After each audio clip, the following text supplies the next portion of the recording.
Good day, my friends, and welcome back once again to Brotherhood of the Bat Collectibles. My name's Chris. I'm the Batman statue collector, and I hope everybody out there is having a really fantastic day. I'm just chilling in my car, enjoying my iced caffeinated beverage. Delicious.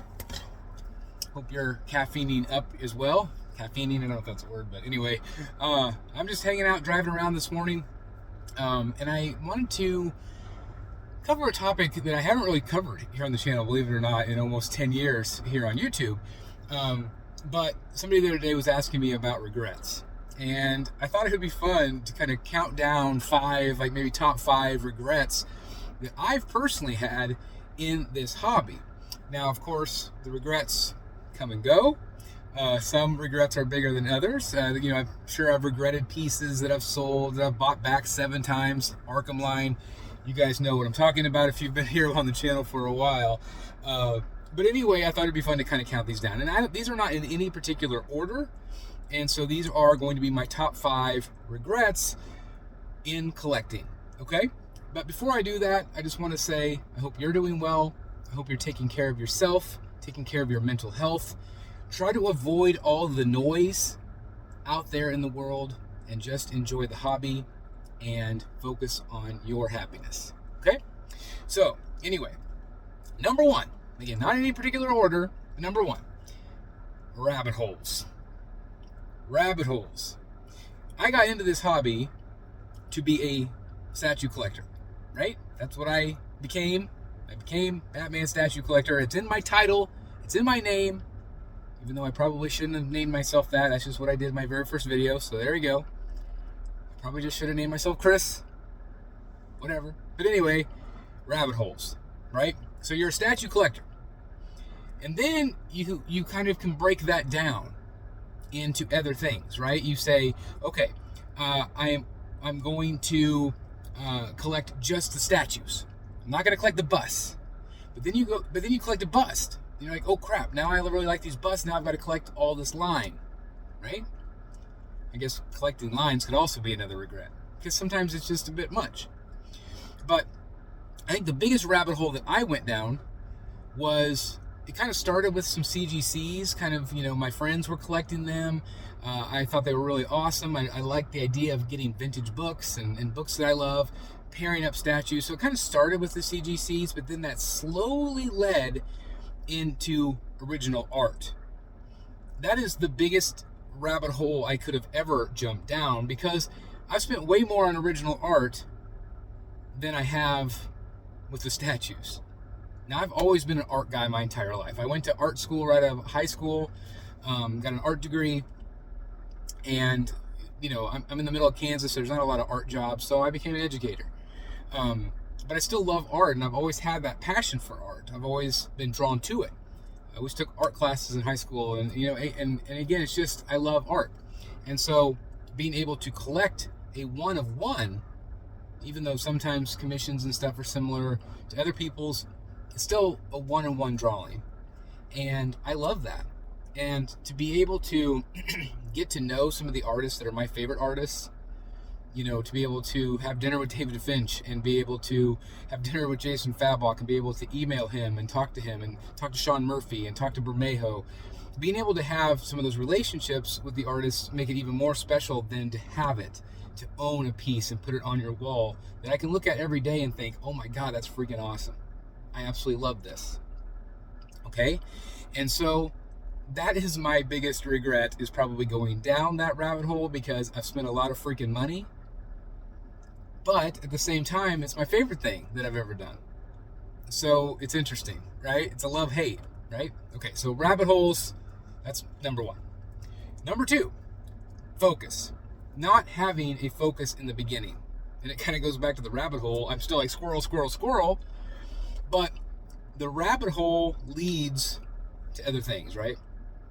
Focus, when I first started out, I collected Hot Toys, I collected Star Wars, I collected Marvel, I collected Batman. And especially when I started out, I did not have very many funds. I didn't have the access to funds that I do now. And so I was not able to get the things that I wanted to get, because I was spending money on other things that I wanted to get. You know what I'm saying? Now, some of you out there, you have an amazing, I'm going to say hodgepodge, like all these different properties, all these different licenses, movies, comics, entertainment. You have it all mixed together, and that is awesome. But I couldn't do that mentally. I couldn't do that. It was driving me crazy. It was stressing me out to no end. And so I had to have a focus for myself, and I wish I had had a focus a little bit earlier. Did I still enjoy collecting the Star Wars pieces and the Marvel pieces? Yes. But I wish I had just focused on something. And even my collection now, if I say, I'm only going to collect Batman statues that are based on DC Comics, well, that limits myself, right? So I add movie pieces or I add busts.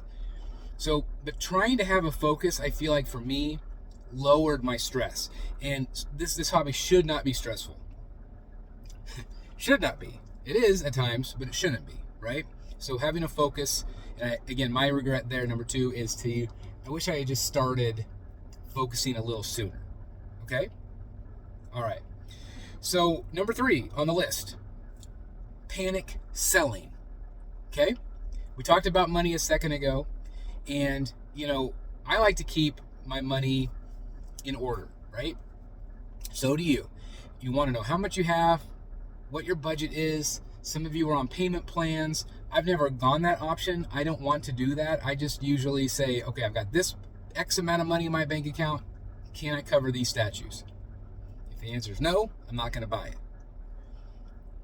Again, I've been lucky enough. So I tend to be my own worst enemy. I panic sell. So I know that I'm going to have let's say a $3,000 piece of art from David Finch. That freaks me out because I like to have this little cushion of money in my bank account. And when it gets below that, I start to panic. Okay? So I start looking, okay, well, I can sell that one. I can sell that one. I can sell that one. I've always had the mentality of being able to use my collection as a museum. Things come in, things go out. I'm not tied to anything forever, right? I enjoy it while I have it. New stuff comes in, I enjoy that while I have it, blah, blah, blah. So anyway, I look at things and I'm like, so I panic sell. I regret that because I've sold some things over the years that I wish I hadn't, or I wish I hadn't yet. I wish I had enjoyed it just a little bit longer, if that makes sense. But I do tend to panic sell a lot. But do I regret it? Yes and no, because that does help me, give me peace of mind. It makes me less stressful or less stressed out. So it's ebb and flow. It's a love-hate with the power or the panic selling, because I do it. I do it for a reason, right? But it's still a regret. So I think another regret is spending too much. Think spending $3,000 on a piece of art, that's insane, right? But it's become my reality. I love it. It's expensive. I pick the best artists in the world, and they tend to be the most expensive ones, right? Yeah. So spending beyond, I'm not going to say beyond my means. I don't think I ever have done that. I don't think I've ever spent more than I had. But spending more than I should is probably more appropriate, right? I have definitely spent more than I should many times. I just did this week. I spent way more than I should. But I don't know. I work hard. I play hard.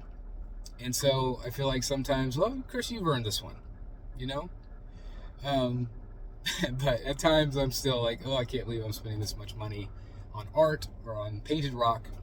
But it's something I love, and it's something that it's outside of my family. These are my own separate funds. So, no harm, no foul, right? The only one I'm hurting is me by spending my bank account. My wallet is screaming, Chris, leave me the freak alone, right? Number 5 on the list is the power of the community. Not understanding the power of the community at first. I now understand that the community is the best part of collecting because it joins us together. It gives us common purpose, right? And I didn't understand that at first. You think that collecting is just this singular thing. You got your blinders on, right? And all you see is you and your happiness and your your collecting journey. But that's not what this is.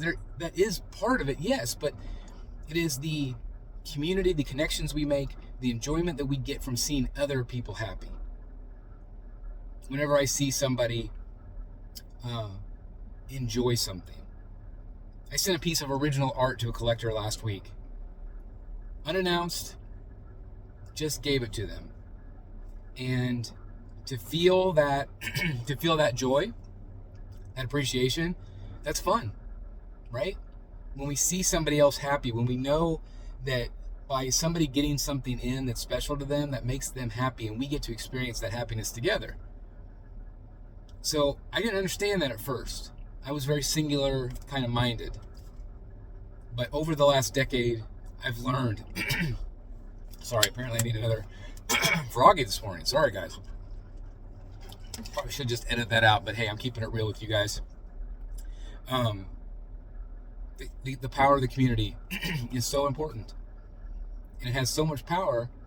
Friendships are made because we love the same things. And it's not always easy to find people that like painted rock and original art. It's a very small, narrow group. But not understanding that and what that power is and what that can mean inside of your soul, to connect with people like that means everything to me. And that's, again, been the best part of this channel, is connecting with you guys, becoming friends with you guys, even if we've never met in person. That's what this is all about. And I never, ever will regret that. Ever. So anyway, those are my top 5 regrets. Might change tomorrow, who knows? But I thought it was interesting to talk about because maybe you have some of those same regrets. And if there's ones that you have that I didn't list or I didn't talk about today, please comment down below. I would love to hear your thoughts. Thanks for listening to me ramble on and drink my iced caffeinated beverage. Cheers to all of you. Hope your day is great. And remember what I said earlier at the beginning. Make sure you take care of yourself and your mental health. Tune out all the bad noise. Focus on love and positivity. See you guys in the back cave. Bye, everybody. Hey guys, thank you so very much for watching today, and if you're new here, please hit the subscribe button right here on the screen and check out these 2 awesome videos. I think you're going to love them. And also please join us on social media, Facebook, Twitter, Instagram, and TikTok. I would love to have you join in all the fun. Thank you guys so very much for watching. See you in the Batcave.